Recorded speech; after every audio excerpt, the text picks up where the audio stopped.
Hey everyone, so wonderful to see you again. It's Judy from Coffee, Cookies, and Books, and what we've got today is coffee, computer, and June's book box selections.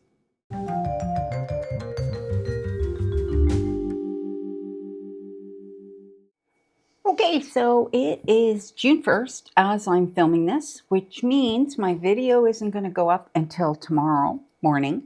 Normally I hit it on a Monday, but I had to wait for both book boxes for Book of the Month and Aardvark to drop.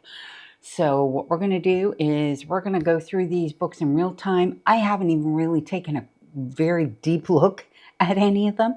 I can see from a quick glance there may be two that I am interested in from Aardvark and nothing of any interest from Book of the Month at a quick glance. But sometimes as I go through these and I read the summation on them, I might change my mind. So you guys are going to watch me kind of make my decisions in real time. Now, a few of these I have already featured on my new releases, which is why I already know they're not really something that I'm interested in reading at this point. So, but there are quite a few in both book boxes that I didn't even know were coming up or were potential releases. So it's going to be fun to go through all of these with you guys at the same time as I decide what I'm going to put in my box. Okay, so I thought this would be a fun exercise for us to do together. So yeah, that's it. Let's just get started. We're going to do, as usual, Aardvark first.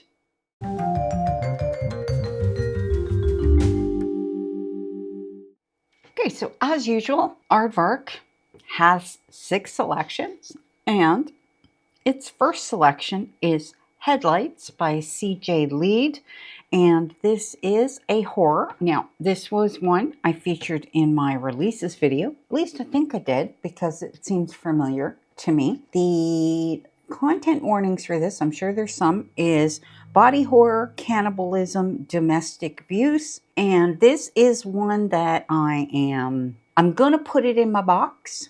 I'm wavering a little bit.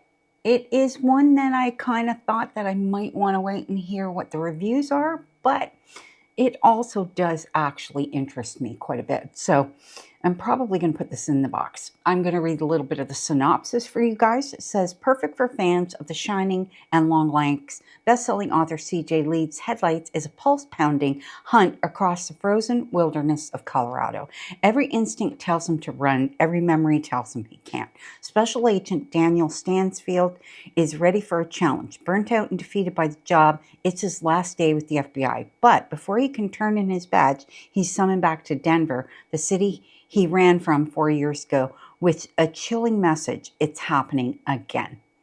Good, just gonna leave it at that. So what does interest me in particular is that it has, the special agent. He worked with the FBI, and I like the setting, Denver, Colorado, all that sort of thing. So anyway, I'm going to put this one in my box, and we shall see if I decide whether or not I'm going to keep it, maybe. But the next one I am definitely putting in my box because I did want this one, and that is The Anniversary by Alex Finlay.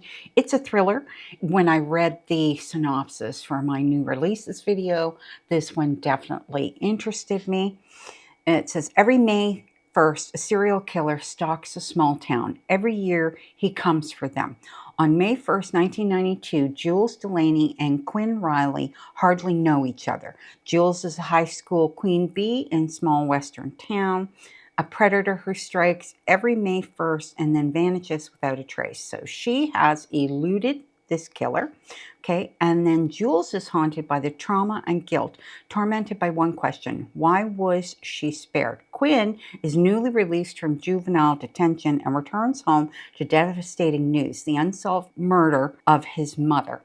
Over the next decade, their lives are revisited on a single day each year, May 1st. So I loved the sound of that. Let's see what it has for content warnings. It says sexual assault and kidnapping. I like the whole serial killer thing, so I am definitely adding that one to my box. Now, I will say the next 4 don't really yank my chain, but we'll see how it goes. The next one for sure, I'm not interested in, but I did think it sounded interesting that other people would definitely want it. And that is The Unicorn Hunters by Katherine Arden. It's a fantasy and historical fantasy. It says it includes a cat. It is only 368 pages, so for fantasy it's pretty short. The content warnings, no content warnings for it, which is great. The synopsis says, in a desperate gamble to save her throne, a young monarch conceals a secret marriage in the shadows of an enchanted forest and unknowingly alters the fate of her world in this dazzling novel from the author of The Bear and The Nightingale. Anne of Brittany was a child when France invaded and drove her royal father to his death. Now she's a young woman, sovereign duchess of an occupied realm, and France means to crown their conquest by marrying her to their king. Such an alliance would put her title, her lands, and her body forever in the hands of her enemies. But Anne refuses to be the last Duchess of Brittany. So we'll leave it from there. I mean, it sounds like it has a bit of romance in it, but I don't think it has much of anything. I think it is more a fantasy with maybe undertones of romance in it. Okay, next one is Girl's Girl. So this is a debut novel. It is literary. It's Pride Month, coming of age. So it is 256 pages. There are no content warnings for this one either.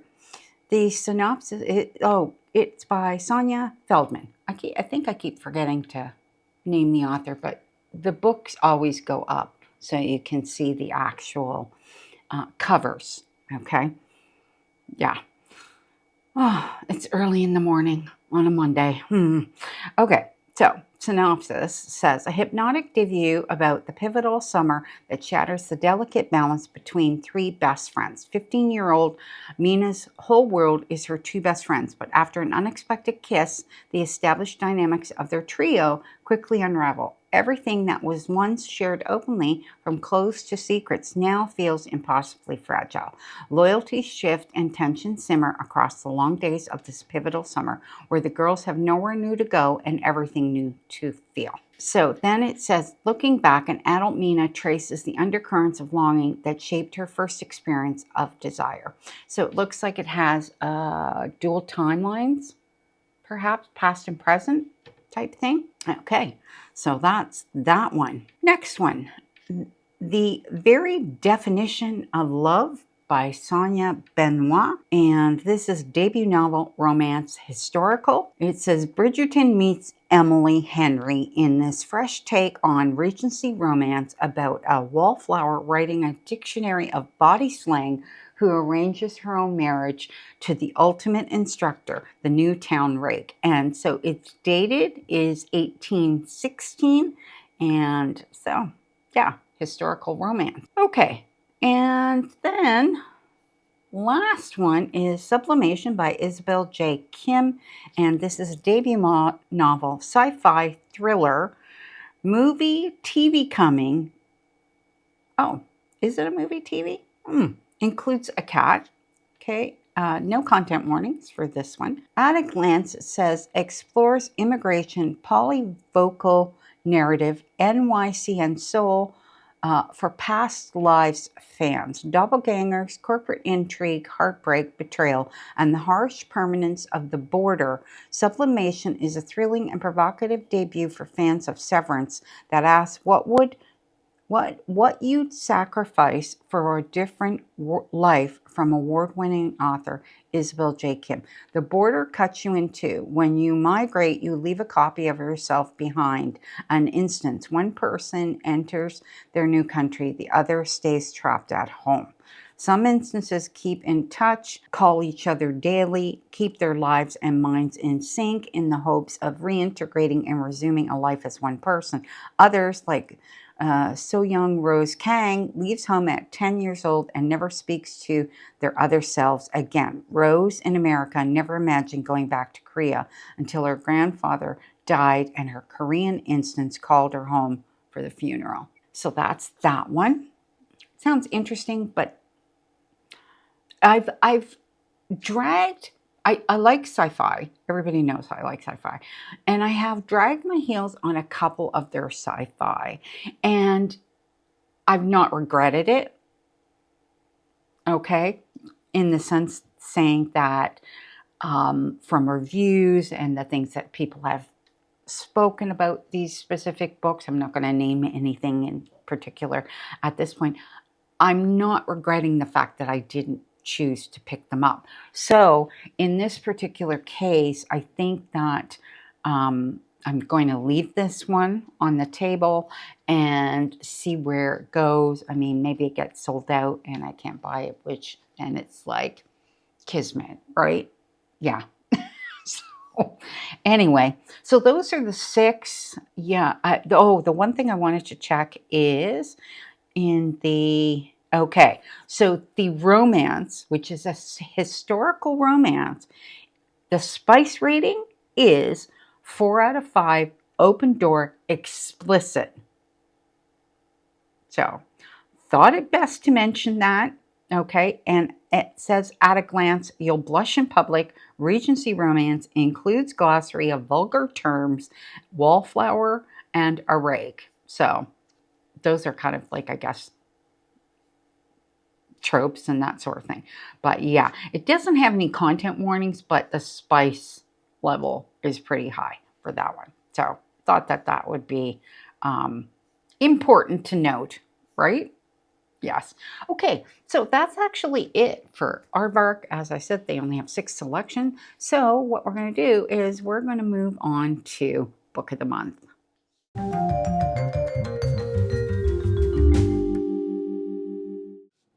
All right, let's get on with Book of the Month, which has 7 regular selections and 5 add-ons, I believe. So we're going to go through them one at a time, starting with the regular selection. So the first one, oh, and they do have, was it 2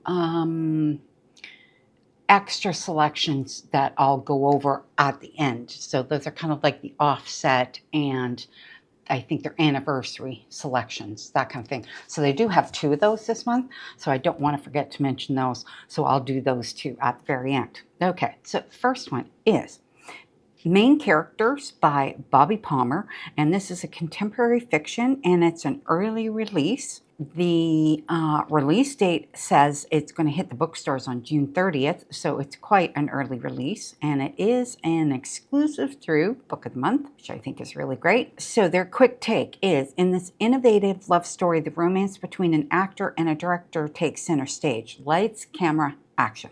So the good to know is it's a romance, multiple viewpoints, emotional, and literary. Why we chose it: we had never read a love story told by everyone except the main couple until we picked up this book, and we haven't stopped talking about this uniquely structured novel since. The sweeping romance between the 2 leads is full of highs and lows, but like the best roller coasters, we never wanted to get off this ride. The novel perfectly captures how little moments with strangers can end up having a surprising impact on our lives. Each character that encounters the leading couple walks away with a new perspective on life, love, and humanity. So let me see, content warnings, there are none. So what it just says in bold in the synopsis is Claire and Seb are about to fall in love. They don't know it yet, but everybody else does. I think that's an interesting take, you know? And that's a maybe for me. Because I do like unique romances. The only thing that kind of holds me back is it's contemporary, which typically isn't my cup of tea. Anyway, okay, let's move on to the next one, which is a gothic fiction, The Children by Melissa Albert. And I did feature this in my new releases, so I was aware this one was coming in June.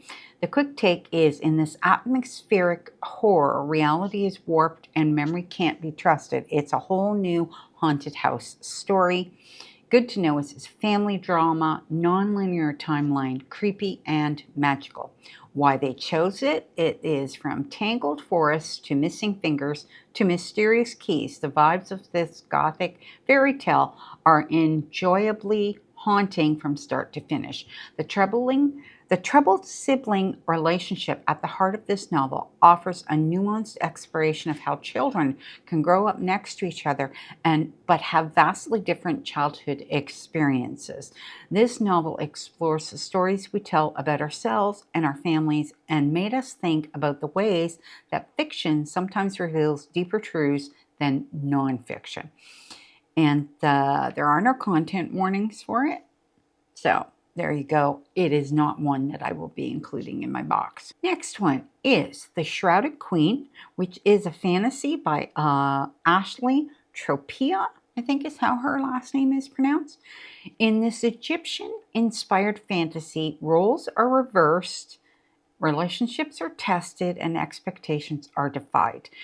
Good to know is it's a 400 plus pages, first in a series, multiple viewpoints, and salacious.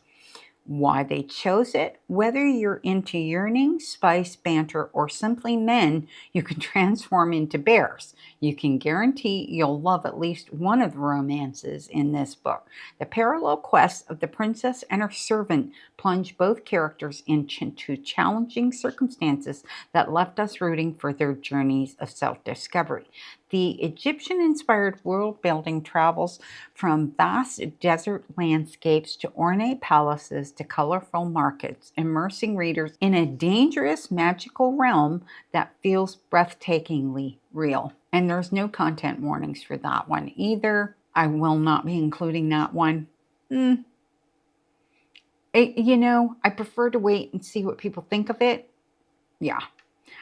Okay, next one. Summer's Never Over. So this is a mystery by Darby Bozeman, and it says summer camp packing list, sleeping bag, s'more supplies, and an alibi for the night of the fire that ruined it all. Good to know. Romance, family drama, non-linear female friendships.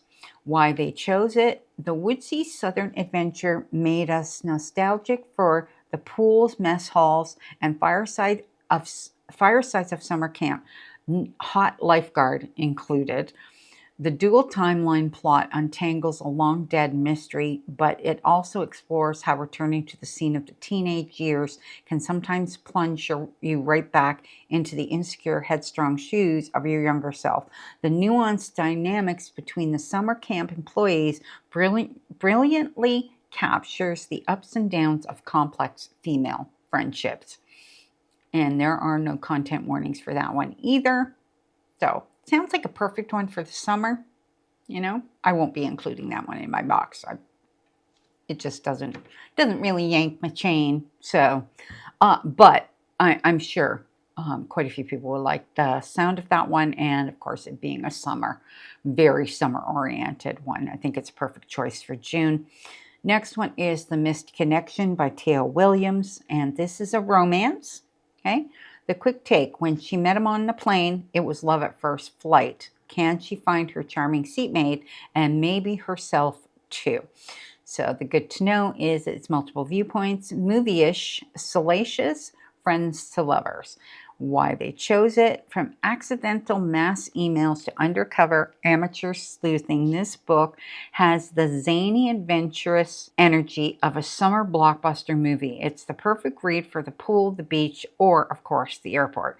We loved how honestly, this romance explores a character grappling with anxiety and their empowering journey from recluse to risk-taker. The mystery elements had us on the edge of our seats and falling just a little bit in love with the handsome, protective private investigator who takes the case. Let's see. No content warnings for that one either. Kind of on the fence about this one. Again, it's contemporary romance, which isn't really my thing, but we'll see. Maybe. That's a maybe. Next one is The Lowe Job. which is contemporary fiction by Grace Alexander. And the quick take is, in a cheeky debut of Sister Secrets and Sudden Stardom, how low will one family go for a taste of the high life? Good to know is multiple viewpoints, family drama, salacious, and infidelity. Why they chose it. The sparkly, scandalous tone of this novel felt as delicious as flipping through a tabloid magazine where there's drama on every page. The messy relationships between the Lowe sisters perfectly captured the dysfunctional yet united energy of sisterhood, where you might want to murder your sister, but you defend her to the death from anyone else. The subversive plot provokes interesting questions about power, ambition, and women's sexuality as it follows a family transforming a potentially shameful situation into an opportunity for fame and fortune. I won't be picking that one, but it certainly sounds interesting. There are no content warnings for that one either. So, and the last regular selection is Nymph by Sophia Montrone, and it is a debut novel, literary fiction. A quick take, dreamlike and lyrical, this coming-of-age meets sapphic love story captures the messy, sentimental bits of growing up. So the good to know is it's emotional, LGBTQ plus themes, salacious, coming of age. Why they chose it, this literary debut deftly evokes a precarious drop between youth and adulthood as the main character's faith in her childhood heroes is...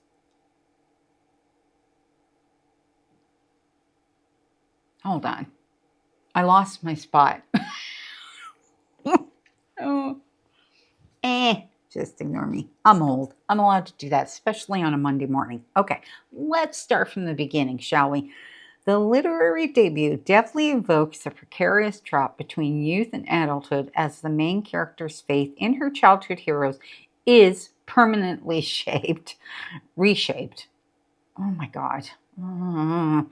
We were moved by the quietly powerful romance between two young women discovering who they really are and what they want their futures to look like.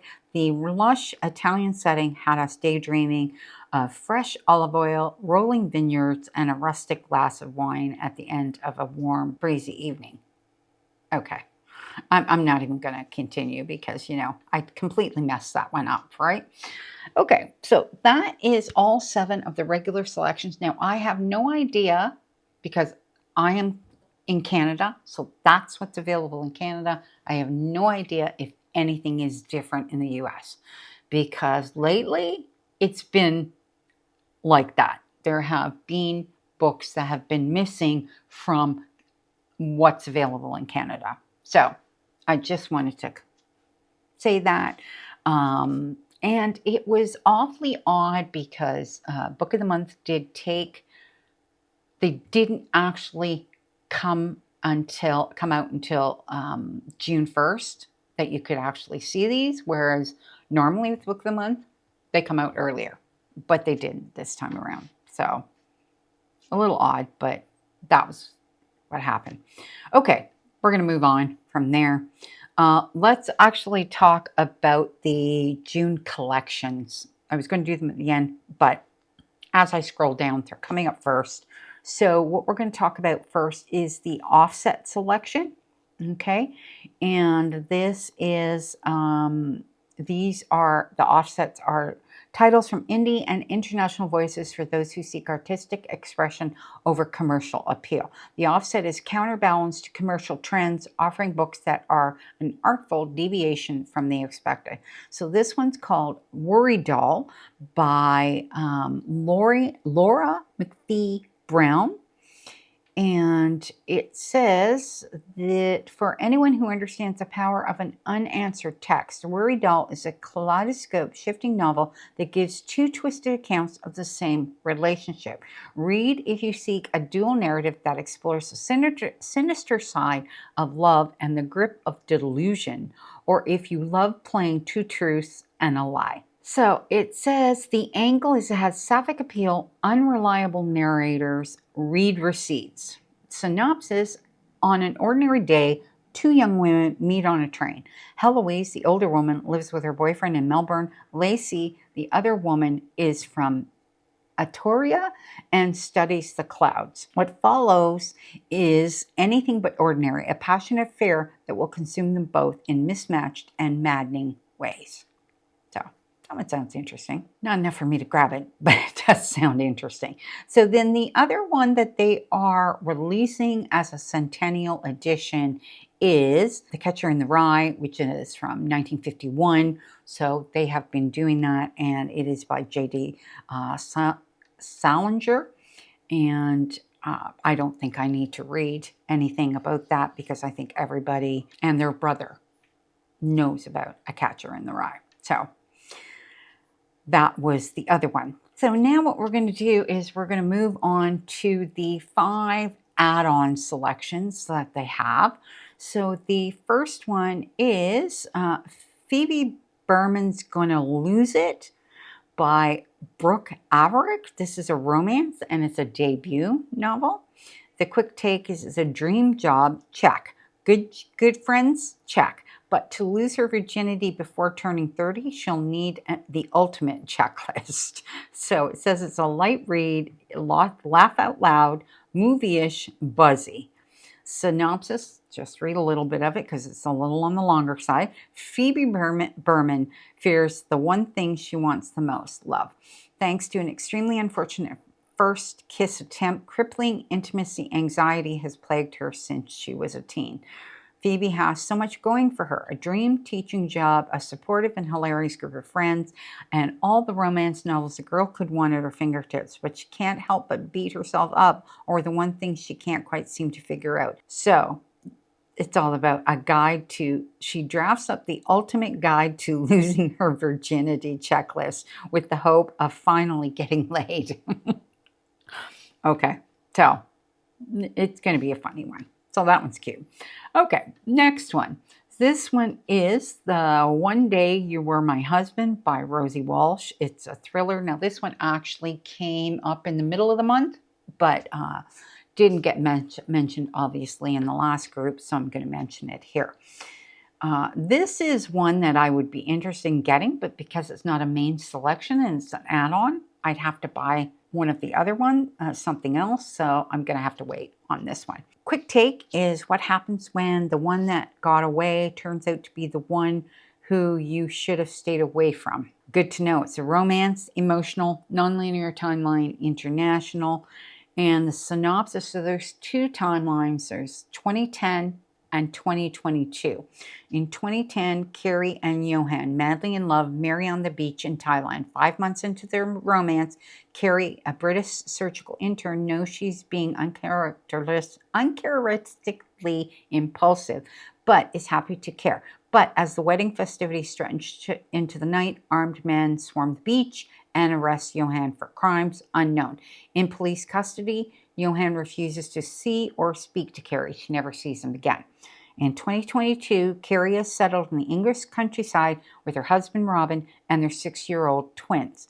After a difficult entry into motherhood, Carrie has given up her career as a physician and has convinced herself that life as a mother and wife is enough until she stumbles across an online post that makes her realize Johan is out of prison, has been for years. As the memories of their intense passion relationship return to her, she becomes obsessed with discovering the truth about what happened on that beach, even if that means putting her marriage and family in jeopardy. That's that one. There are no content warnings for that one either, but I thought that one sounded good. Okay, next one is Dolly All the Time by Annabel Monaghan. So this is a romance. The quick take is he needs her for the PR, she needs him for the money. What they didn't bank on was falling for each other. So the good to know is a light read, salacious, mama drama, fake dating. The synopsis, if they begin by pretending, can they end with something real? So I think I know where this is going. You know, the whole fake dating thing. Yep. And there are no content warnings for that one. And I know quite a few people like Annabel Monaghan, so there's one for that one. So the next one is Lovers XXX by Ali Rowbottom, and this is a literary fiction. The quick take is in the stylish, unflinching novel, two girls inexplicably tangle themselves in the gritty world of the adult industry. Multiple viewpoints of female friendships, LGBTQ plus themed, and salacious. And so it starts in Los Angeles, 1982. Best friends Jude and Winnie are 18 and working at the strip club. Soon they progress to modeling for Penthouse and Hustler, then to shooting hardcore porn. Dazzled by the drugs, sex, and parties their new life offers, they are also beset by sexism, bitter competition, and the precarity of life on the margins. When their friendship ends in recrimination and a dramatic act of betrayal, Jude goes missing and Winnie can find no trace of her. So, 30 years later, newly divorced and down on her luck, Winnie is ready to face her past. Determined to solve the mystery of what happened to Jude, she sets out to brave the dark underbelly of the adult industry. What follows is a gutsy, propulsive look at sex and power that builds to an unforgettable revelation about love. So this has content warnings. It says the book contains mentions of sexual abuse and domestic abuse. There's that one. And the last additional one is Hopeless Necromantic Fantasy by debut. It's a debut by Shiloh Breyer. Shiloh Breyer. I think it's Shiloh. Quick take. A necromancer, his skeletal BFF, and their spunky new demon friend explore life, death, and everything in between. So the good to know is it's multiple viewpoints, laugh out loud, graphic violence, and romantasy. Graphic violence and romantasy. Are there any content warnings? There are no content warnings for it. Synopsis says, 4 years ago, Sycris Cat's Eye Nichabod had it all. A beautiful wife, friends and family, the endless luxuries that come with being the all-powerful necromancer to the queen. Now his brother-in-law is a walking corpse. He's wanted for tax evasion. His oldest friend, Vesic, has slaughtered thousands of the queen's people with a skeleton army, and his wife is dead. Sort of. With the kingdom under threat, it's only natural for the queen to task Sycris with the totally normal, not at all cruel chore of brutally murdering his best friend. Sure, great. It's not like he already failed to stop Vesic's reign of terror twice or anything. Turns out it's hard to kill a monster when you can't stop remembering the good man he used to be. Harder still when you're pretty sure his descent into madness is kind of, sort of, hypothetically, all your fault. Raise a glass, raise the dead, just don't raise your hopes. God. Okay. That actually sounds like fun. Anyway, so that was the last one. Yeah, I think that's it. Okay, so there's some good ones in there, but nothing I'm going to grab at this point for Book of the Month. So I think I'm going to skip Book of the Month this month. And then we'll see how I feel about some of these ones moving into next month. The main selections definitely don't appeal to me. Yeah, there's nothing really in there that's like screaming my name or anything like that. So I'm going to pass on this month. And yeah, so that's it. So only 2 books and I did check out those 2 books that we talked about in Aardvark. So I did take those, and I'm skipping Book of the Month, and we shall see what happens in July. You know, as soon as July comes around, I'll be on it and I'll have these out to you. So let me know what you've picked. I would love to hear it, and I would also love it if you could like and subscribe. So that would be fantastic, and anything that helps my channel grow, I appreciate it so much from all of you. And yeah, so that's it for this video, and we'll see you in the next one.